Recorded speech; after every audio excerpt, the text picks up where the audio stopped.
As I've evolved from my humble beginnings, I've had the opportunity to be in a lot of rooms. The more people I've met, the more stories I've learned. Stories of passion, trauma, triumph, and resilience. These are the stories that inspire us, that remind us of the human spirit. We can all learn from the untold stories in each of us, regardless of where you come from. And now, I'm excited to share these stories with you. This is EPEC Conversations.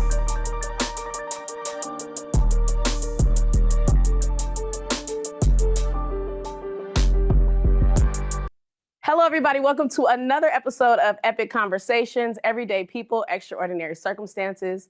I'm here for a very special occasion today. It is Foster Care Month. May is Foster Care Month. For most people who follow me, you know that I've experienced the foster care system. And so this month we decided to partner with Pivotal, which is a Bay Area-based organization that serves foster youth, particularly in regards to their education opportunities as well as employment. We're partnering with Equinix, who is our corporate partner, and is providing space and a wonderful opportunity to collaborate around bringing these stories to the employees here in the Bay Area as well. So today, we have a very special treat. I'm sitting here with two incredible women who you'll get to know very soon. And I'm really excited to highlight the experience that one young woman has living in the foster care system. She'll talk to us today about her experience dealing with mental health, family separation, navigating the education system, and navigating parenthood. And then shortly after that, we will talk to another partner at Pivotal who's just been an amazing friend, an incredible advocate for foster youth. And without further ado, I'm going to introduce each of them. Welcome. How y'all doing? Good. Good. I'm doing well. You guys feel okay? Yes. Excited to be here. Yes. Lovely. Dunhoja, you're about to graduate from Skyline College. Yes. You're a student here. Yes, clap it up. Major congrats. Thank You're you. majoring in psychology. You're in the process of creating a nonprofit right now, which we'll talk about, Black Maternal Advocacy Project. You're a Pivotal alum. Yes. And we're going to talk about how you got connected to Pivotal, what your journey has been. And you're an advocate for mental health, and you're a mother. Yes. Which I really love that and we're going to get into your parenthood journey as it relates to you navigating the foster care system. So thank you so much for being here and for being in the position to share your story with so many people. It's not an easy thing to do. And so I'm really grateful to have you here and to share space with you. Thank you for the opportunity. I appreciate it. Absolutely. And then we have Dazzy, my girl Dazzy, Dizzy Daz. Okay. Yes, always great to see you. Dazzy has been working at Pivotal since 2016? 2016. I met Dazzy when we both worked at Pivotal. Pivotal was my first job after leaving the classroom. I was a teacher. I got to Pivotal when it was a different organization, much smaller. And Dazzy came along. We became fast friends at Pivotal. This laugh that she has, I would look forward to every time I went to work because you just bring a wealth of wisdom as well as just love, I think, to the work that you do. And I'm so happy to talk to you about your experience working in this field, your work at Pivotal, and your role as a mother and how it's inspired and influenced you to support other people and their children. So thank you so much for being here as well. So we finna get into it. So Dunhoja, I wanna start with you first. Talk to me about your childhood. So I entered the foster care system fairly early. I was around like 4. There was just some issues that were just going on at home because my parents just didn't have the resources that are available to those who have a higher socioeconomic status. So just for the intervention of my siblings and I, the state came in and just kind of separated us. So I was with my adoptive family, and then my siblings, they were with either their own paternal family or group homes. But my childhood was very chaotic. It was like back and forth constantly between my adoptive family and my biological family, just so we can have some interaction due to that family separation. But it was okay in the beginning, and then just things occurred over time that just became really traumatic. And so it just added to that chaos of like your everyday life, looking over your shoulder constantly, just figuring out when is the next event going to happen or when is the next person going to leave. Mm. It was kind of isolating because you're around you go to school, you're around all these kids. They have like a normal family dynamic, two parents in the home, their siblings are all there, and then you're just kind of on the side. I live with my grandparents, and so I had a very different upbringing compared to my peers. Mm. So in a sense, that was also ostracizing because they were very old school. They did not play that. It was yes, sir, no, sir, yes, ma'am, no, ma'am. Please and thank you. Open the door for people when they're walking behind you, just having like that common courtesy, Mm-hmm. but also making sure that respect and empathy was at the forefront of everything that I was doing. Mm. How do you feel now, though, when you think about how you were raised then? Because as kids, I feel like Yeah. sometimes you don't really appreciate it, and then you get older, you're like, I'm glad they have something going on. Yes, I'm very happy that I was raised the way that I was raised because just seeing how different people work in society, it's almost kind of like, okay, that was not the way I would have handled it, but it's a learning lesson, and I like to look at life as lessons, and people either will be in your life your whole life or a season or for a reason, and I take every single thing that I see in my life as a lesson, and I can either learn from it or I can incorporate that own coping mechanism or idea or activity in my own life so I can better myself or those that are around me. So I do appreciate it, but I do understand that there are certain confounds and limitations that my grandparents had.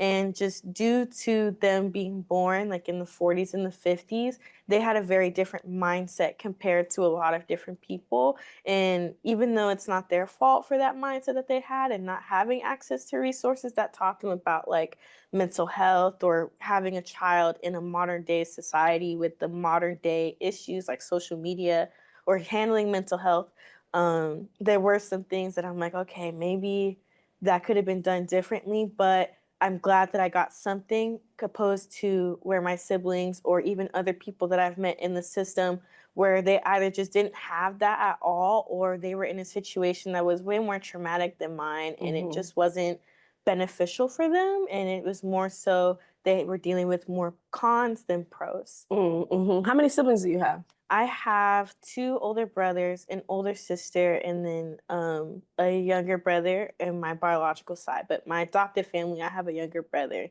and we're Okay. like this. Okay, so you're really close to it. So as you were, and how old were you when you entered the system? I was 4. Okay, and then, so was it like a kinship foster care situation? Almost, yeah.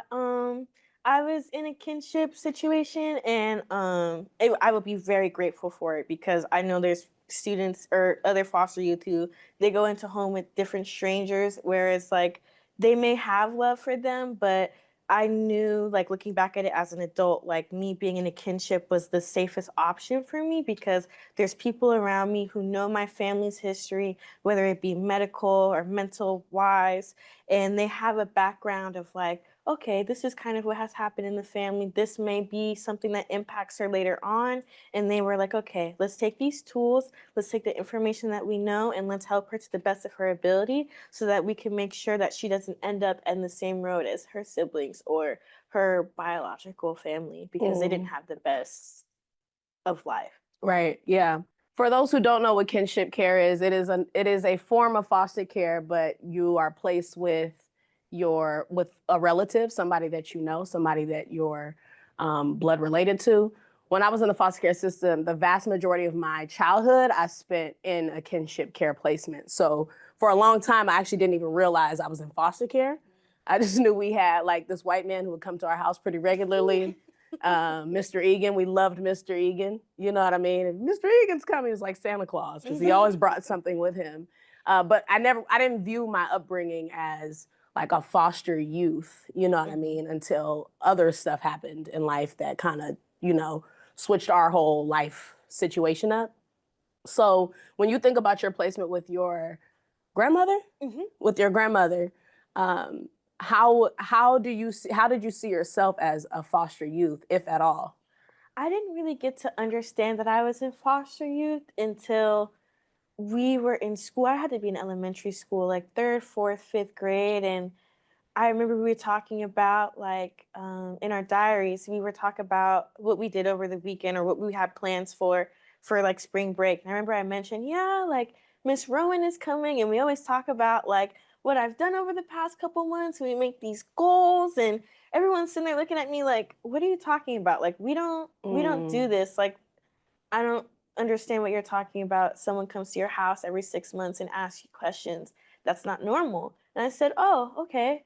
And I go back home and I was like, okay, so I was talking about this and they said that this isn't something that everyone else participates in. So can you guys explain to me, like, why is this happening or how did this come about? Because I understood why I was at my grandparents', but I didn't understand that the whole foster care piece of it until they actually sat me down and kind of explained. And they were like, okay, well, do you understand what has happened with your mom and your siblings? And you have to be here just for the betterment of yourself. And so, just to ensure that we are raising you correctly and instilling the things that need to be instilled in you, whether it be like common decency or manners or going to school and taking care of you, taking you to the doctor and the dentist, they just want to make sure that we're following those guidelines so that we can continue to support you, or if they deem fit, remove you from the home and then they can place you where they would like to, if that is ever deemed to be necessary due to like a lack of care.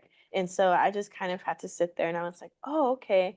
So how do other kids get into this then? And then they were explaining, well, sometimes their parents, they're deceased or they have like substance abuse issues and they're not able to fully take care of their child or many other various reasons. And they have to go and other people take care of them. And that's when I kind of started thinking, well, okay, well then what did I do to get here? In a sense, almost like blaming myself for like my circumstances, even though that was not how I was made to feel at all. I just kind of had the thought in the back of my mind, like, okay, like this is something that's different. It's not a normal pathway that other kids are going through, but we can make the best of it because it just means I have a larger village than others to help support me or connect me to different resources that can help me succeed and reach new opportunities. That's really interesting. So for you, it was like discovering you were in foster care through reverse engineering Yeah. what students were saying at school. How once you got the understanding that you were a young person in foster care, right? Once you like started grasping that as a concept, what was then your relationship with school and being a foster youth? Because I know like a lot of people, for me personally, and I know this is true for a lot of other people that I know that have grown up in care, there's like this, it's like a scarlet letter almost. Like you don't really say too much. Yeah. You just kind of like hope you go under the radar. I had a foster parent one time when I was in high school. This is terrible. And I had a foster parent, and he had this, it was just this really pale, tall, a little odd. Like in general, he was odd and he knew that. Yeah. And he had this like space shuttle that he would drop us off to school in. And I would be like, like, drop me off at the corner. Like, do not pull up to the front of the school in this car with this shirt on. He would get out the car. He had this American flag shirt and just walk. And I swear, y'all, if he had to go into school, I would get out of the car and just like speed walk to class. Like, so I'm wondering, and that's like one of many like examples where I felt like I had to PR my way out of foster care for school. That's like the best way that I could describe it. So what, have you had a similar experience, or like what's your relationship with like your peers at school given your foster care status? So when I was younger, I didn't really understand why everyone always asked me like, "Oh, like why are your grandparents here? Like where's your mom and like where's your dad?" And I'm like, "Oh, well, I live with them." And they're like, "Oh, okay, like that's not normal, but you must have fun because my grandparents gave me toys and cookies and stuff, so you're probably living the life." And I'm just sitting there like, "No." It's actually very like cut and dry. Like they loved me, but it was like they wanted to produce the best person that they can to be a productive member of society. So they did what they thought was best. But I didn't really start to affect me negatively until like I started doing like extracurriculars. And so I would be doing like karate or dance or the talent show. and everyone has their parents there, and my grandparents, they worked, so they weren't always able to make it, or if they did make it, I got the question of, oh, where's your mom, where's your dad, like your grandparents can go sit over there, but we need your parents so we can do the pictures and stuff like that. I'm like, no, those, I live with them, like they're with me.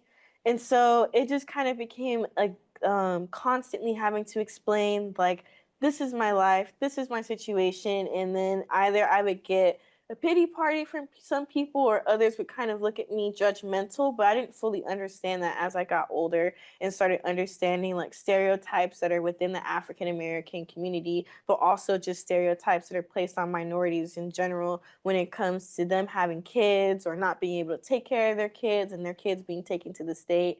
And it was really hard to kind of juggle that, especially when I wasn't able to fully understand it. So I think that even though like some kids saw it as like, you have the best life ever, I would love to live with my grandparents, there was a lot of like, okay, well, how did you get there? Why are you there? Because kids are curious. They want to know answers to the questions that they have, and that's their full right to ask. But it was very exhausting because you're sitting there in the back of your mind like, okay, like what do I tell this person? And there's certain things that like you filter out because it's like you don't want to say too much, but you also don't want to say the wrong thing because kids will go and spread that information. And if that information spreads, that information will get to an adult. And so I kind of started to understand like, okay, like teachers or doctors, they're mandated reporters. So you kind of have to be careful with how you navigate what you say or how you say it, because you can get essentially not in trouble, but like there's different effects that can come. And if you say different things that most people may not be able to understand, because I went to a predominantly white institution, so they didn't understand like the family dynamics of an African American family. So I'm talking like normal conversations and just talking about like the tough love that I get, but to others they're like, that's awful, like that's not how this is supposed to be done. So I just started to go by the saying, house business is house business. That's what I was taught. So there was what happens in this house stays in this house, right? It's like we Black people grow up on that, right? Yeah. You are bringing up a really good point, and when we bring Dazzy into this conversation, we'll come back to it on the mandated reporter experience. So I'm just putting a pin in that because I want to talk about that. But before we do that, you have had your own journey with mental health, and for a lot of foster youth, mental health is a huge tenet of their wellness, right? And so, I mean, just think about it. You think about the experience that a young person goes through, right? The multiple home placements. Some people have experienced extreme forms of abuse or neglect. And you also think about the family separation element of it, right? So not only are you moving from home to home, but you may or may not know when you're going to see your siblings. I can remember the day I was separated from my siblings, and when I replay the scene and the literal scene of me driving off, like it moves me even today when I think about it. And so it's not a surprise that people experience mental health as they're coping and becoming adults and adjusting to adulthood. And so you've had your own journey with mental health. Can you walk me through maybe what your journey and experience has been with mental health and how you've been navigating that now? Yeah, so when I was younger, I didn't understand that a lot of the things that I did as a child were signs of mental illness, but as an adult and speaking about it and going to therapy and getting the help that I needed, they're like, yeah, this is you can clearly see this child had the ADHD or anxiety. I remember when I was younger, and I still do this as an adult, I go to sleep when I lay down, I put the covers over my face, but I always make sure there's like a little hole so I can breathe. But I always have done that. It's like a comfort thing.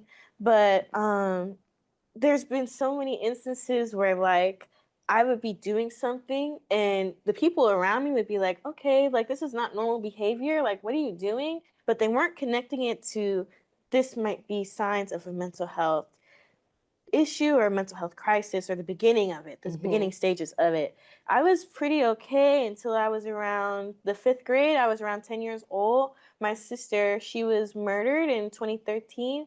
So I can remember it, and I can remember the day like vividly because it was like after that point, my life changed forever. So I went to school the next day because she passed away on a Thursday night. I went to school the next day, but everything was so different. My grandmother usually would put on the news in the morning, and that's what we watched. We were not watching cartoons and stuff like that. But that morning, she was like, "What do you want to watch?" And I'm like, "Okay." I'm not an alarm, but hey, maybe maybe my report card came in. I did something nice. Maybe this is just a reward.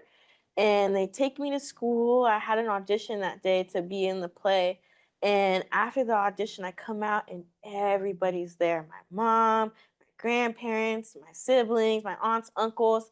And now I'm like, this is really confusing because I don't understand what's happening because we all live in different places. So why is everybody here at the same time?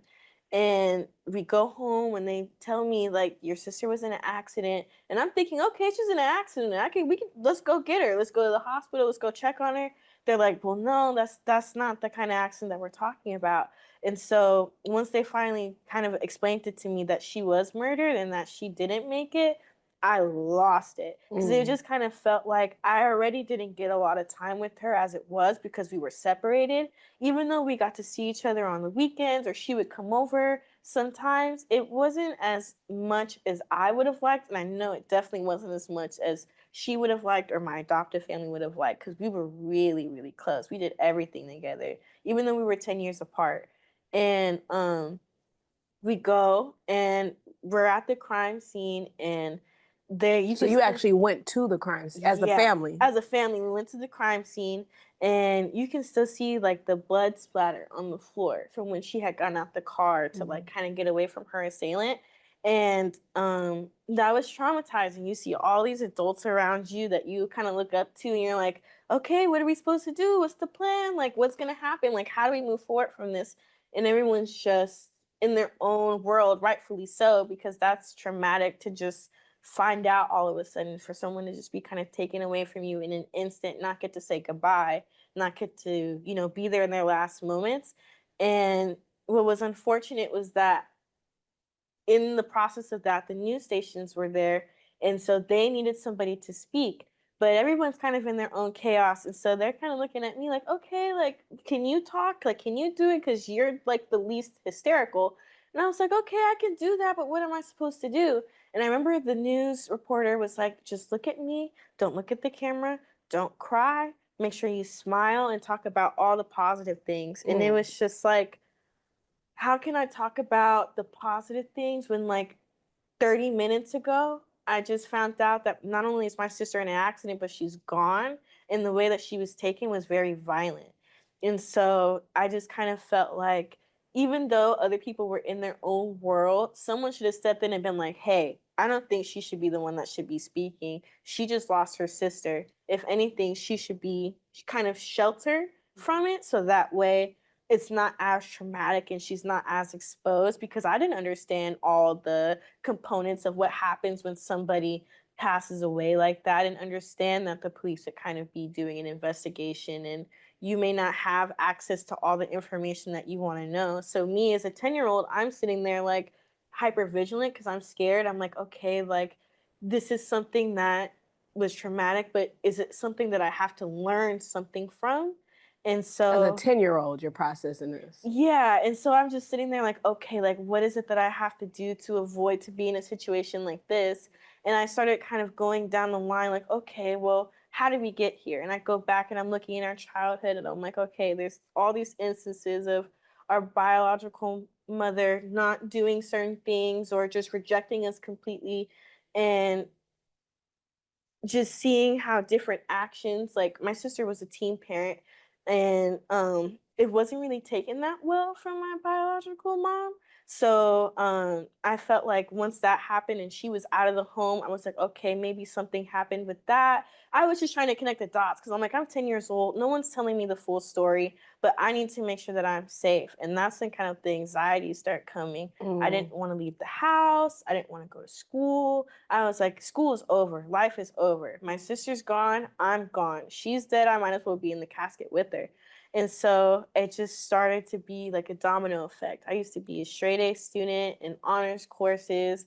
I had a college reading level at the 3rd grade, so I could do the work. It wasn't that the work was hard. It's just that there were so many environmental factors happening around me. I'm sitting here like, is my sister's murderer going to come and get me? Because my face is on the news. They didn't blur out my face. Um, are they going to come and get me because I want them to go to jail and I want the community's help to find who did this to my sister? I'm trying to make sure that I'm the best role model that I can be because my 2 older brothers didn't take it as well and they started having severe substance abuse issues. So it was like now that the 3 oldest were gone, in a sense, I was the oldest. So I had to be the role model, which I don't mind because I would love to have had someone to kind of look at to follow. So that way I could be like, okay, I can do this, or I could take this avenue. And just because this person says no, I can find a way around it. I never take no as the first answer.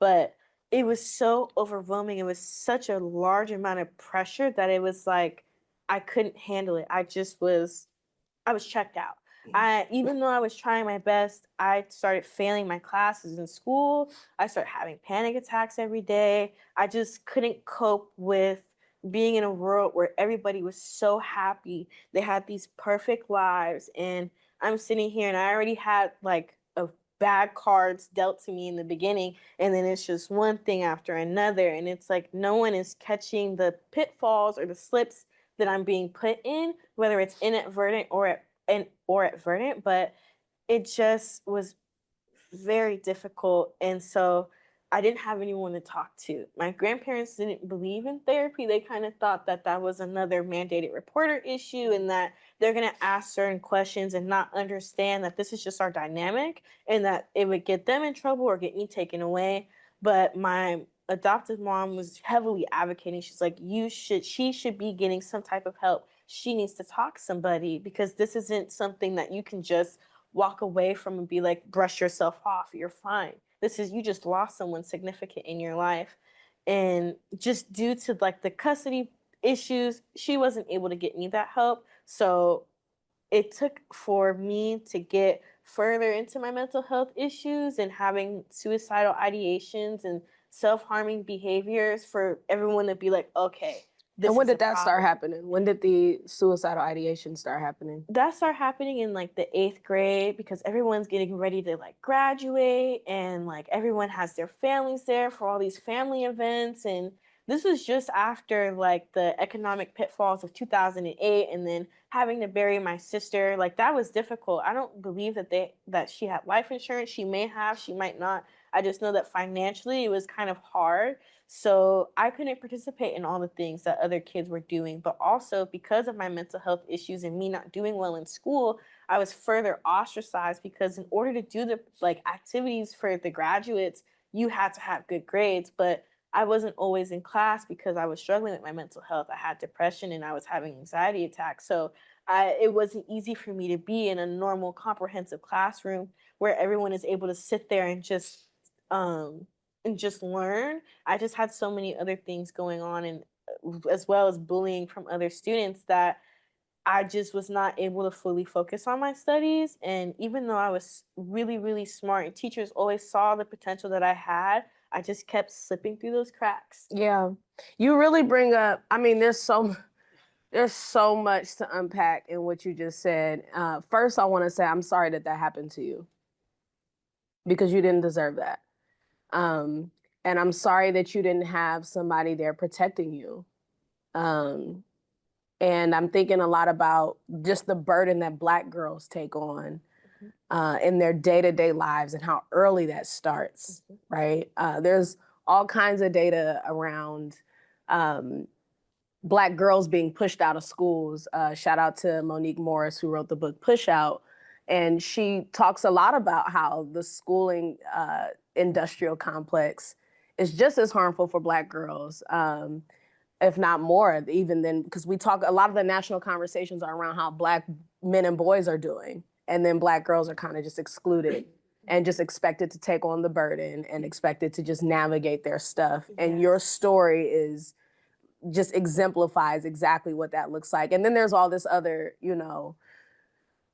there's just this understanding that maybe Black girls handle more, right? Just the superwoman complex, right? The, even some people have an issue with the concept of Black girl magic because they feel like it makes, it puts you on such a high pedestal where you actually can't be human or need help or get support. And so I see often, because I was that 10-year-old girl too, right? The circumstances were very different, but the responsibility was great. You know what I mean? Getting my siblings ready for school, doing everybody's hair for picture day, like making sure we got to the bus stop on time. Like that was my role as a girl. And I think in a lot of Black families, that responsibility is put on Black women in the family from girlhood. There's no reason why you should have been in front of a camera after you found out that your sister was murdered, And so, and for whatever reason, even the news outlet thought that that was appropriate. And so, and then there's all this other stuff when you think about Tamir Rice and all these different examples where people look at Black kids as older and therefore more able to handle those kinds of conversations when that's just not the reality. Kids are kids, right? It should be kids. And I think even that, when we talk about Black isms, right? Stay in a child's place. How many times have we heard that? But then when it comes to real shit, it's like, except for, right? So that's where my mind goes when I think about your story. And I'm really sorry that you had to experience that. And I thank you for sharing that because I think it's important for people to hear that. I'm wondering, so you ended up having suicidal ideation. Eventually, people were like, okay, this is real. And then you get on medication at some point. Talk to me about your journey with medication, because that's another conversation, especially if we talk about Black households. Mental health is just not discussed, right? And it's like, that is a scarlet letter, right? Where it's like, everybody got that one cousin or that one auntie or uncle or whatever that's like, okay, we know they're a little weird. Y'all, you just know what to expect, right? But it's not actually addressed what's going on with that relative, right? And so for people who are actually struggling, in addition to that, really, the messaging that you get is that I have to hold this by myself. I'm gonna be quiet about it because y'all not about to make me the laughing stock in the family. Even if there's real trauma that really made me like this, even if the real trauma is y'all, you know what I mean? So like, how do you, as somebody who talks about this openly, who advocates for mental health, I think it's important to talk about the medication conversation, because a lot of Black people, I didn't put my kids on that, right? But I've read a couple of reports that said that actually kids who experience mental health, if they get on medication earlier, it actually improves their life outcomes as adults, which is another angle that I feel like is not really talked about. So tell me what your view is on medication, what your journey has been with finding the right dosage, and maybe just talk a little bit for folks who are listening about what your diagnosis is, if you're comfortable with that. So originally I started medication when I was in high school after a suicidal ideation episode. I was having issues in school. I was just still failing my classes. I was flunking. But now, because I was self-harming, it was very noticeable. I had scars up and down my arms, up and down my legs. And so people would make fun of me for that. So I ended up having the suicidal ideation. It didn't work, thankfully. And I go and they're like, okay, we're going to ask you all these questions. And they put me in a 72-hour emergency room hold in the ER, but it was very different than when you go to an ER. Like if you go for like a broken foot, you get to lay in the gurney and the nurses come and you have a lot more things in your room. When you go for mental health ER, there is just a little sheet on the bed. It's in the center of the room. There's cameras all in the room. And it's almost like you're in jail. You're like, okay, well, am I in trouble for something that I have no control over? And they were like, okay, well, we're going to transfer you. When you go there, they're going to give you these medications. But if you fight them, they will not fight back, but they have resources to make you comply. So I kind of already went in there knowing, okay, I'm going to be medicated with something, but I have to comply. Otherwise, I'm going to get what at least other people call the booty juice shot. I don't know the actual name of the shot, but it's a sedative, and they have to put it in your thigh due to like the thickness of the needle. So that's where the name comes from. But I honestly don't know what the actual medication is called. And so I go and they're like, oh, okay, you just present as classic anxiety, depression, and insomnia. And they sent me on my way. But that was not correct. My biological mom actually has bipolar 1 disorder. And so I have that as well. So when you put someone that's bipolar on anxiety or depression medication, sometimes it can send them into a manic or a depressive episode. The medication that they gave me put me in a manic episode. And so after my first hospitalization and they gave me the medication. 13 days after being released, I was back in the hospital due to the severity of the manic episode. And they were like, okay, well, this is obviously not the correct medication. You might have something else. And so they start testing different options. And so I remember when I went, they had me on lithium carbonate, Seroquel, Prazosin, they had buspirone, and like all these different medications. And I'm like, but y'all don't even know how each one affects me. But that's just not how it works. Just with the severity of like how I was behaving and how my mental health was unfolding, they were like, we just need to get you stable. But for me, I felt like getting stable was just drugging me up until I had no feelings and no self-expression. I just walked around like in a body, and like it was a third a shell body of yourself. experience. Exactly, because it's like you don't have feelings. You're a zombie because the medications they're very sedative, and you have to take them in the morning and at night, and sometimes even in the middle of the day. And so it heavily impacted me because I was super used to having all this energy and being able to run around all over the place. But now I had to stay on like a strict medication schedule, and they were like, well, it may not work. And so when they released me, I had these 6 or 7 different medications, and they kept having to switch it. They had to keep increasing the lithium because it just wasn't high enough. They kept seeing the dramatic shifts between manic and depressive episodes. And why lithium specifically? They said that lithium is just like, that's just what's most common, what works for everybody. But also when they were doing the blood test, they could see that my body just wasn't producing enough lithium. And so in the hospital process, when they were starting me on lithium, I remember they would have to wake us up super early in the morning before all the other patients to take our blood to make sure that we didn't have too much lithium in our system. Because when you have too much lithium, or if you don't eat a proper diet with lithium, because it's heavily affected by your salt intake, you can have too much in your body, and that can cause like your liver and your kidneys to start to not function correctly, and you can end up on dialysis if it's not managed properly. Oof. You can get thyroid issues, and so it was very regimented. Like, we need to check this every day, twice a day. And even outside of that, like I was going every month, like having to miss school again and going to go get my blood levels checked to make sure that everything was working fine and to make sure that I wasn't overloading my system on lithium. But it is very exhausting. Like, you take it, you wake up and you're groggy, and then you have to take it again before you go and start your day. And it's very like, people look at you like, why aren't you like, hurry up, like speed this up? And I'm like, I'm going the best that I can. I'm doing the best that I can. This is just a lot. And I was still expected to, show up to class at 8 a.m., which every student should, but the process of being on medication and going to the high school that I was at, they were giving us a hard time with me having a 504 plan or even an IEP because individualized education plan for students who struggle. It's a plan that 504 is an accommodation, IEP.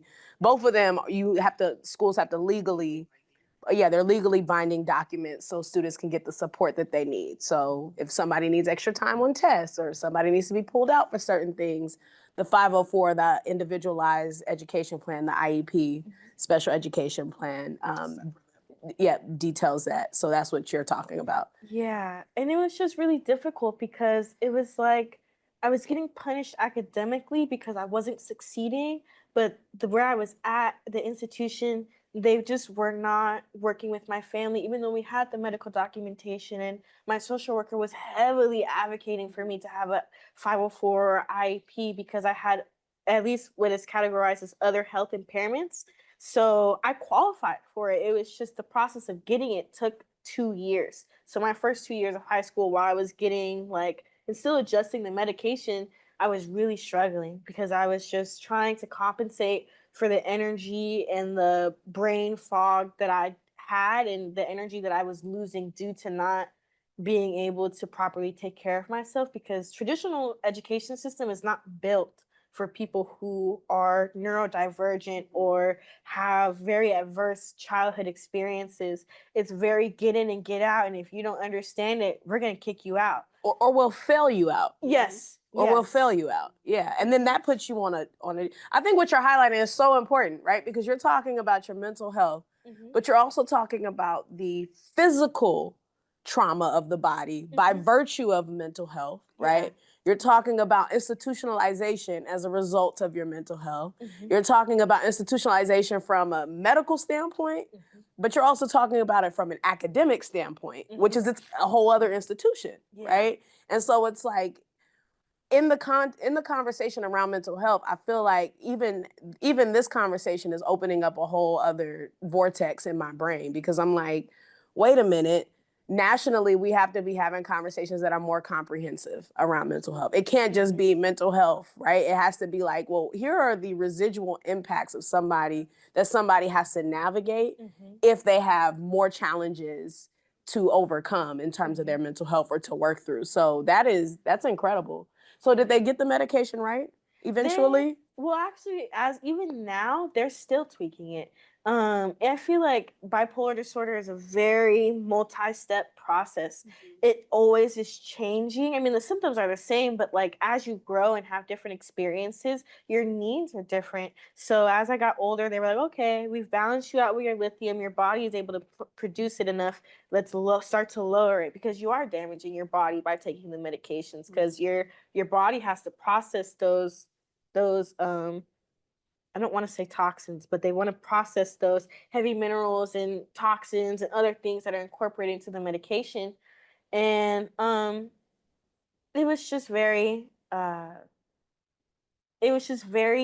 difficult to be able to deal with the institutionalization on both ends. It was very complicated because you're trying to tweak the medicine as you're living life. And each day is different. So you feel like, okay, my needs are different on this day, but maybe this day I felt like I needed more medication for anxiety or depression. And then it switches. So then you kind of have to sit there and reevaluate, like, okay, like, is this a medication problem or is this you? Because then you go into the appointments, or at least for me, my experience, I would go and I would tell them, these are the symptoms that I'm having, or the medication isn't helping my anxiety. I remember that was a big one. I was like, I'm just constantly having anxiety. Like, can you please, is there something that you can give me to fix this or at least help me manage it better? And they're like, oh, well, it's just in your head. And I'm like, well, yeah, it's in my head. It's a mental health condition. Yeah, it's in my head. But right now, the symptoms I'm having, they're not the best. And so I had the same psychiatrist from high school up until I was 18. And then I ended up switching psychiatrists after I got pregnant because there was an issue with my medical insurance and not having consistent doctors or just doctors that were willing to work with me, having the mental illnesses that I have and being pregnant because you can't take the medication when you're pregnant. So it switched, and that's when things started to get better. And I was able to get doctors that would help me manage it more and help me get the right combination of medication.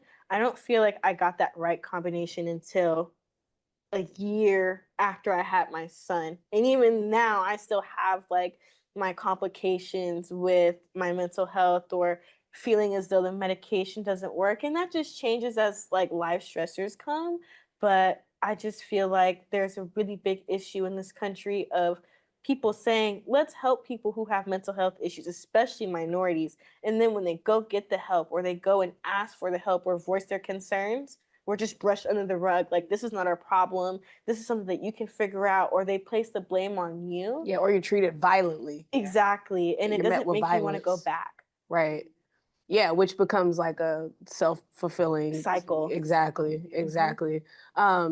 I want to bring you into this conversation, Dazzy, because you've been doing this work for a long time now.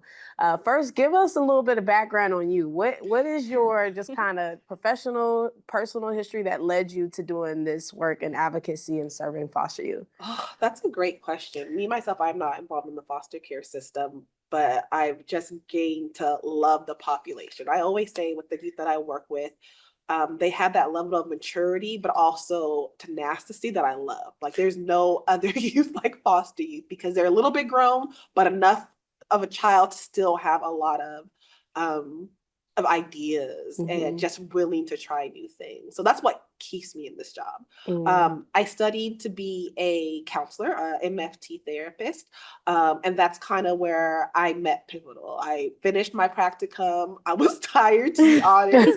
I saw this job on Indeed. It's like, oh, education. I like education. I can do that. And I applied and I got it. I remember the first time walking into that office that we had on, what was it, Alameda? Yeah, the Alameda. It was small. That little box. And it was all girls. I was like, ain't no boys. You're one with no shoes and wine bottles? You could be here. And it was just easy. It was so easy to fall in love with the mission. And then I met young ladies like Dunhoja, and I fell in love with the kids. And that's just what kept me here for the last, oh my God, I think like 8 years now. So It's just been like a pleasure to serve, to be honest, a pleasure to serve. And has this been your first foray into working with foster youth, Pivotal? I would say so. I think within in doing my counseling work and working in mental health community, there is foster youth. It wasn't something like, oh, you're working with this population. They're just scattered within the mental health realm. And kind of like Dunhoja is saying, they're invisible. No one's saying this is a foster youth and therefore they have this trauma. It's like, oh, this kid has oppositional defiance disorder. Oh yeah, ODD, oppositional defiance disorder. This kid is walling out in class. Yeah. Help this kid.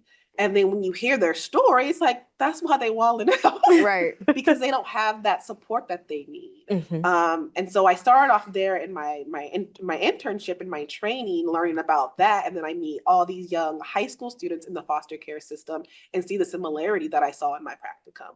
Trauma,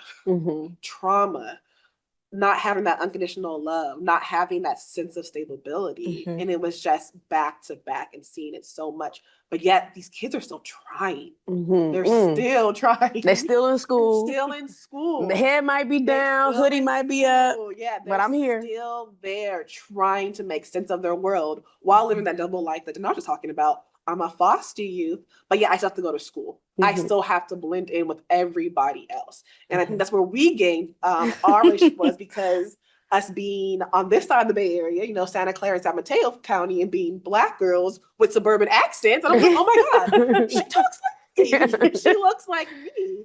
And we hate it here. Yeah.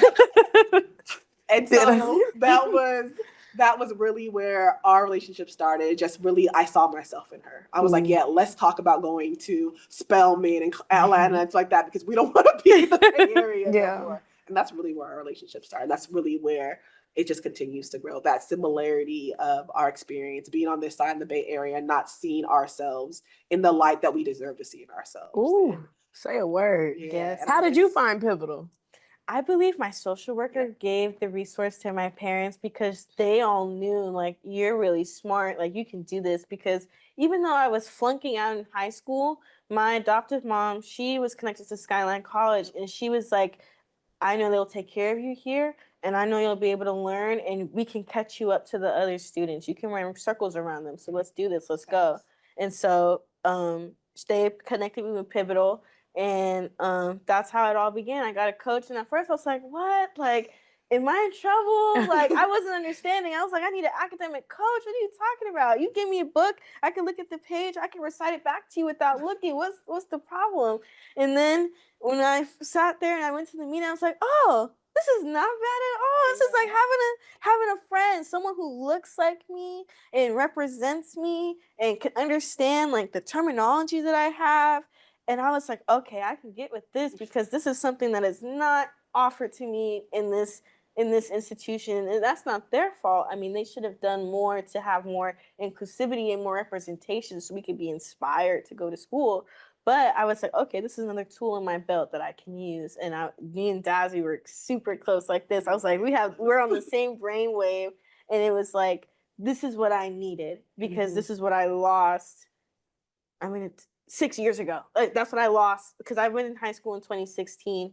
My sister passed away 2013, 3 years. So it was like I not only had someone that could be there for me academically, but I also had someone that was close to my age and was able to understand me. It was almost like that big sister role and relationship to guide me and kind of help me make certain decisions, whether it's personal or academic, because I was just all over the place. And I can't thank Pivotal enough because I don't know where I would be without them.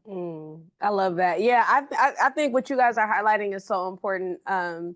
Is the role of a mentor. And I say all the time, you know, I think, you know, when people talk about what foster youth need, they often think about their education, they think about their housing, they think about food, right? Which is kind of synonymous with housing. It's not even, unless you're like a emancipated adult, right? Like unless you're like 18, 19, 20, 21 in care still, because in the state of California, we have what's called extended foster care, where you can enter foster care experience at 18, or you can decide to continue to receive additional support until you're 21. So unless you're in that 18 to 21 bucket, people aren't really talking about food because that's kind of looped in with housing. And then when you hit that 18 to 21, then food becomes a real barrier, right? But I say that to say, people never talk about the community element. Like it's like not even included in when you think about the triad of things that a young person needs, right? And I would say the community, like having a community is so important, and particularly having the option to identify with an adult that you know cares about you, right? Yeah. That you know I can call you and you'll have some solutions, a point of view, a perspective that I can learn from and grow from. A lot of foster youth are navigating life with nobody, right? And so what you would expect to be your parent, somebody operates as your parent. For me, I just started collecting mentors over time. I hadn't even seen them in that way. I was kind of like you in school, like depending on how many times I was moving, determined how well I was doing in school. Like I ended up in summer school one time, had no clue. I was like, and my English teacher was my summer school English teacher. And I remember her being like, Delrisha, what are you doing here? I said, you flunked me. But I actually really enjoyed summer school, and I enjoyed having that class with her. But I say all that to say, for me, I didn't realize that I was actually failing. Like I didn't realize I had missed so many classes. It just was happening, right? It was the earliest class of the day. I was like commuting from the other side of town, from the south side all the way to the west side on public transportation. Awful. I was up at like 4:30 every morning to get to school by 8 o'clock, right? And this is like, I'm 16, right? Yeah. And so thinking about how many times I got to school late and missed that class, and then the school policies. So like at the time, if you had 3 tardies, that counts as 1 absence. So if I'm late every day, now those are all adding up to absences, even though I'm here. You know what I mean? Now I'm truant. So even just thinking about that. But I say all that to say, at school was where I found really, really close to, like, even when I didn't see myself as a good student, I had teachers who saw that in me. And so they cared for me and like loved me. And even in those moments of generosity and care and compassion, I still felt like I wasn't worthy sometimes. Like I would still be like, you're being too nice to me, please stop, right? And that's what so I think now as I navigate my experience as an adult woman in the world, I know just how important mentorship is, how important coaching is. It is an essential part of your well-being, essential. Whether you've experienced trauma or not, you can go anywhere and see people in their professional careers with coaches and mentors that are helping them advance. And so I want you to talk a little bit about the role of the mentor and the coach, and maybe even give us some more context on what Pivotal does. What is the secret sauce of Pivotal that builds this kind of relationship? Yeah, well, I think as crazy as it might sound, the kind of secret sauce in pivotal coaching is relationships. So every youth is different, and you join with the youth where they're at. So me and Dunhoja, we went to Starbucks. It was that summer where Starbucks had all these crazy frappuccinos, and we would literally go there every week and test out we just came from there with the new stuff too. So it really is just understanding that young person as an individual. So me personally, with all my students, I don't know their story. I don't know why they came into foster care system. To me, it's almost irrelevant because I'm dealing with the young lady in front of me. I know this young lady has aspirations of going to college. I know this young lady is hating this school right now and is trying to get to Skyline Middle College because this is not the space for her. I know this lady is smart. And so it really is just understanding that young person as they're in front of us and figuring out what's next. Because like you said, a lot of our folks in foster care, they don't have that adult to say, well, let's talk about college after high school. They're in the trenches, like low key, not even low key, high key in the trenches. And the last thing they have capacity to think about is the next step when they're worried about, where am I sleeping tonight? And so my role is to be like, I'm going to hold this future for you. I know it's a lot right now. I'm going to hold it for you because I know you're going to get there, even when you don't see that. And so with Dunhoja, as she's talking about like her mental health, I didn't know that I got her right after she got out of the hospital. I had no idea until we talked about this last week. I was like, oh, that's when I came in. That's what was going on before. That's why that referral took so long. It wasn't my business to know that. My business was to get her in her school and help her with her grades and move her on to the next step, which was going to Skyland. And now going into her 4th year as a young graduate of Skyland College. So congratulations. it's just relationships. It really is just seeing that young person and finding that spark in them and lighting it. That is so powerful. That is so powerful. And I think a lot about when I worked at Pivotal, the work that I did, I was serving young people that were like foster youth in and of itself is a high needs population. Right. But then I was serving the young people with the highest needs, right?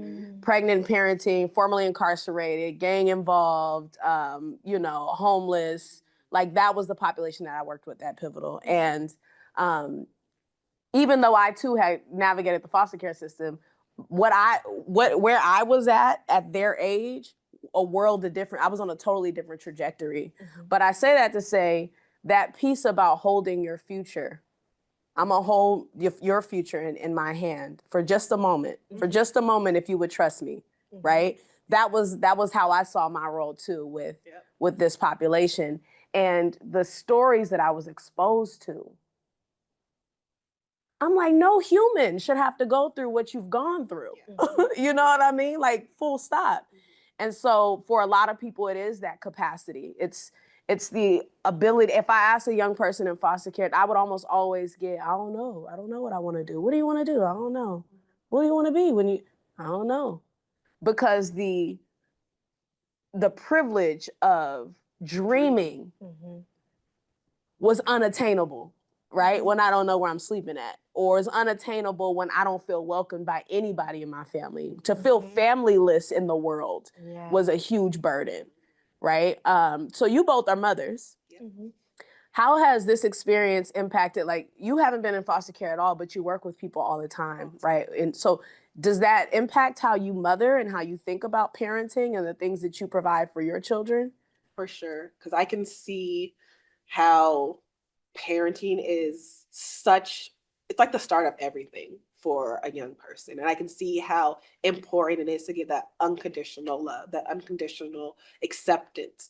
Because unfortunately, a lot of the youth that I work with, they didn't get that. And so I think becoming a mother on the side, because I wasn't a mother when I started this job. I was fresh out of grad school, freshly married, and now to jump ahead 8 years later and be a mother of 2 and working aside these young people that are now mothers as well. It's just like, wow, what a full circle experience about how important it is to build them up at a young age. Because as I'm coming into young people's lives now, I'm kind of filling in the blocks that maybe weren't met back when they were my kids' age, 3 and 6, and now I'm trying to rebuild it as well too. So I think it just came full circle. You recognize how important it is just to be and be unconditionally accepting and loving to people in general, whether they're from Mhm. foster care, whether they're people in your own family too. Unconditional acceptance, Yeah. Love unconditional that. love. Best regards. And then for you, Dunhoja, how do you reconcile motherhood, especially given your upbringing? I hear all of my siblings are parents now.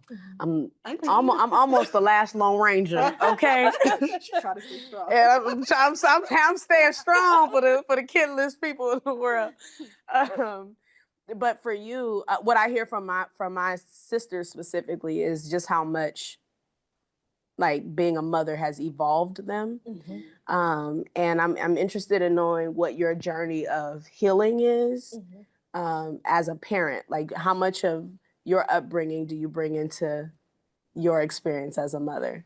I would definitely say that I did not think I would be a young mom. Like, that was the last thing I wanted to do. Like, even though I may not have known what I wanted to do, I was like, I don't want to repeat the same cycles, because I felt like I would do maybe not the exact same thing, but I always felt like pathology, like I'm going to repeat those same cycles and I'm going to fail my child.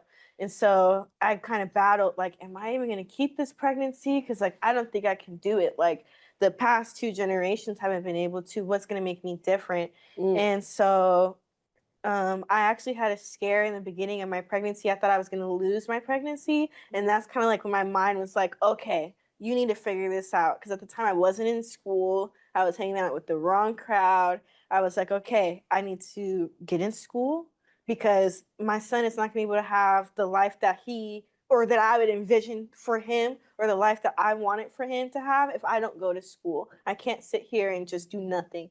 And so I also was like, okay, we need to get into therapy, because you had a lot of traumatic childhood experiences, and I wasn't open to therapy as a child. Like, I would go, but it was hard to make a connection with people who didn't look like you. And so I was like, okay, I have to break these barriers and start to talk about what I went through. Otherwise, I'm going to do the same thing to him.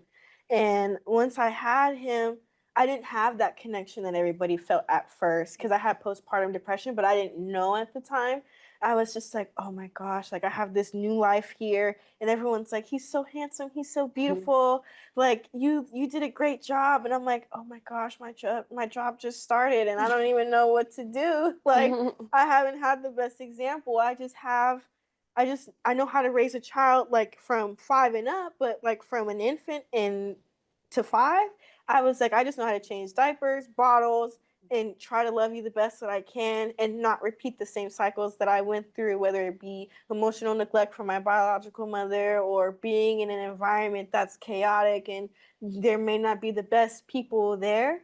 And so once I had him, I said, okay, I'm not going to put him in situations that I wouldn't want myself to be in. I'm not going to put him around people who don't respect me, because that can start to do things negatively to them mentally. Because if you're sitting there with someone who doesn't respect your parents and talks bad about them, how does that make that child feel? And I've known that from my own experience.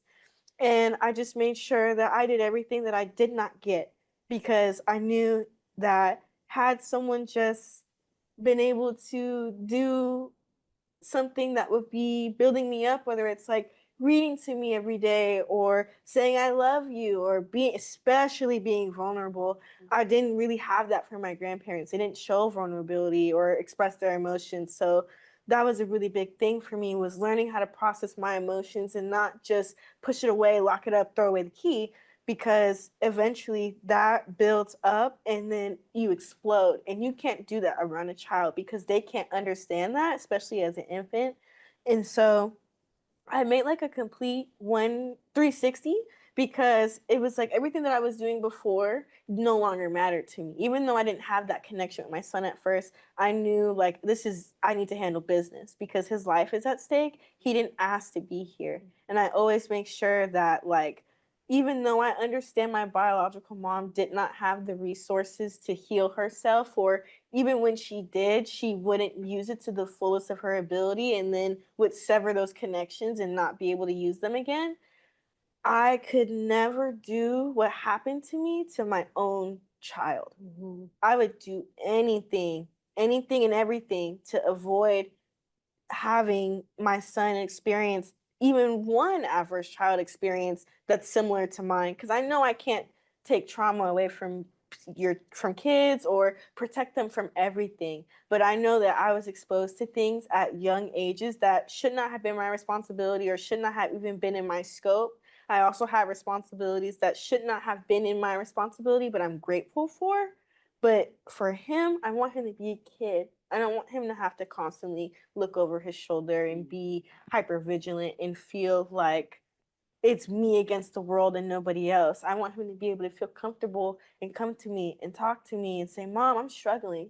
I don't know what to do. Or just be able to talk about things that aren't normally talked about in minority, especially Black households, whether it's mental health or men being vulnerable or just having different interests that people may think are, I don't think this is the correct term, but like that label got Black men as fruity or they're not masculine enough, and I don't want to put him in a box. I want him to be able to have any opportunity to do whatever he wants, explore what you want, and whatever decision you make, I'm going to support it unless it's negatively affecting somebody else or yourself. Then I'm going to intervene and be like, hey, this is not okay. And I'm not going to wait until things are like falling apart and slipping through the cracks. I want to be able to intervene as early as possible because early intervention is the most important thing.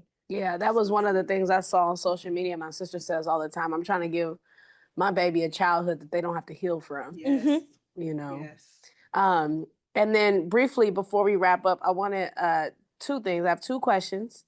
One is for you about your point of view on, earlier you brought up the mandated report, being a mandated reporter. And as somebody who's had to be a mandated reporter as an educator, but also as a pivotal coach, you know, I've always had to be a mandated reporter. And now I work, you know, I do a lot of work with a healthcare company, so I'm mandated reporter through them as well. Right. So I just been a mandated reporter, okay? All my life I've been a mandated reporter. But I think about myself as a child and going to school and being like, my mom hasn't been home in like 3 days, right? And then like getting that mandated report, I'm sure I said it to a teacher, and then going home and not really being able to go home, or like something happens between when I said that thing and when I'm supposed to be. And so it's this really tenuous situation, right? Where it's almost like as the foster youth, you kind of, you end up knowing that, and then you have to just kind of adapt and like monitor what you're gonna say and how you're gonna say it and who you're gonna say it to.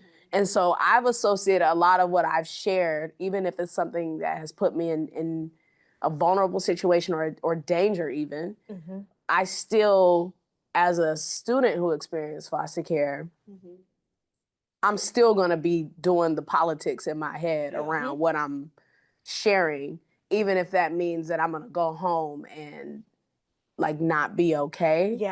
Because the responsibility of like the fallout. So much of like my telling, I associate with like the fallout. Right. And so I just want to know, just in general, what's your point of view? I know it's a big question and philosophical, and we could probably have a whole other talk about this. But just in general, as a mandated reporter, how do you hold that? That space for young folks. I think with working with teenagers in foster care, first of all, they already know the game. They've been in some spaces, and it might not be the right one, coached to understand when somebody says this to you, what are they really saying? They're saying that if you tell me certain things about your parents or someone that you're living with, I have to call the police, call the social worker. And so whenever I had that initial conversation with the young people, they're like, Dazzy, I already know what you do. I already know what you're about. When it does come out, though, because I know these young people have heard this for so many times, I know they're really asking for help because they do know the repercussions. One thing I learned about working with people in foster care is that if anything, they had that one trauma of having to leave their loved ones. And even though they might have been the reason why, because of a mandated report, that wasn't their choice. Nobody wants to leave their family. And so when they are saying something to me that needs to be reported, I know because they're saying, I need help. I need help.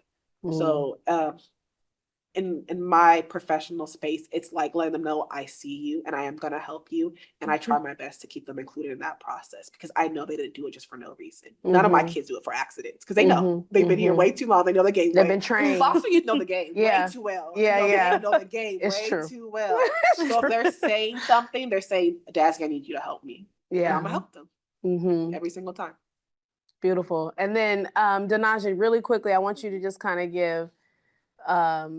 give us some context on what you're doing now. So you're in the process of starting a nonprofit. Yes. You're doing your thing. You're about to graduate college. I love your story because you get to show people what it looks like on the other side.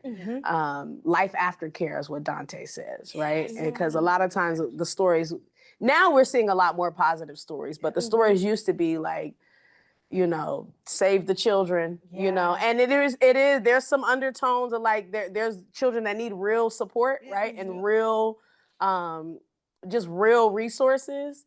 But we not all out here dragging our legs, right? Like there are foster youth who are doing incredible things. I see Mac is in the building. We're gonna talk to him in just a bit. And several others that I know in my personal world who are just killing the game. So just tell us what you're working on. How can people keep up with you?